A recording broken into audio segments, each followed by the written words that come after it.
আচ্ছা, আমাদের বাড়িতে অসম্ভব টিকটিকির উৎপাত হচ্ছে বেশ কয়েক মাস ধরে আর কি।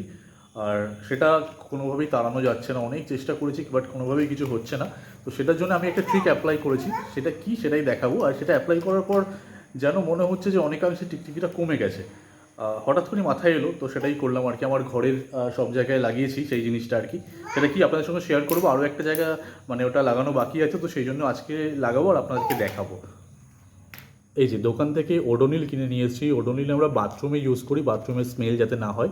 তো সেই জন্য এই ওডোনিলটা আমি অ্যাপ্লাই করলাম, তারপর দেখলাম অনেকটা কিন্তু টিকটিকি কমে গেছে, তাই না?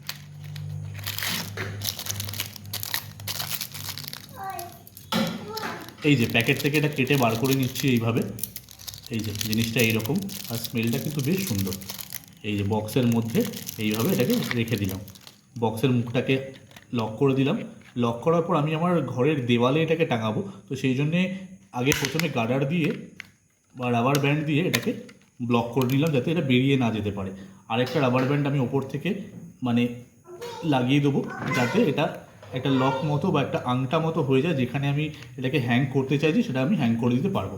এই যে এইখানে এই রাবার ব্যান্ডটাকে আমি এই যে এরকম করে লক করে দিলাম। এবার আমি যেখানে আমার দেওয়ালে যেখানে ইচ্ছা সেখানেই আমি এটাকে মানে ঝুলিয়ে দিতে পারবো আর কি। চলো, যেটা অ্যাপ্লাই করছি সেটাই গিয়ে দেখাই তোমাদের। এই যে এটা আমি আমার এই ঘরে একটা সাইডে কর্নারে ঝুলিয়ে দেবো আর কি। ওই যে কর্নারে একটা হুক করা আছে, ওই হুকটাতে ঝুলিয়ে দেবো, যাতে এটা একটু মানে হাতের থেকে দূরেও থাকে, কারণ উজান এত বদমাইশি করে, উজানের হাতের থেকেও দূরে থাকবে আর জিনিসটা একটা সাইডেও থাকবে আর কি। এই যে এটা এখানটা এরকম হ্যাং করে দিচ্ছি। এর থেকে মানে ঘরে একটা সুন্দর স্মেলও থাকবে, আর আদার্স পোকামাকড় থেকেও মুক্তি পাবে, আর স্পেশালি টিকটিকির থেকে কিন্তু মুক্তি পাওয়া যাবে। ওই যে আমি আমার দেওয়ালে ওটা অলরেডি লাগিয়ে দিয়েছি। আপনারাও আপনাদের বাড়িতে এটা অ্যাপ্লাই করুন আর অ্যাপ্লাই করে আমাকে জানান যে আসলেই এটা কাজ দিল কিনা।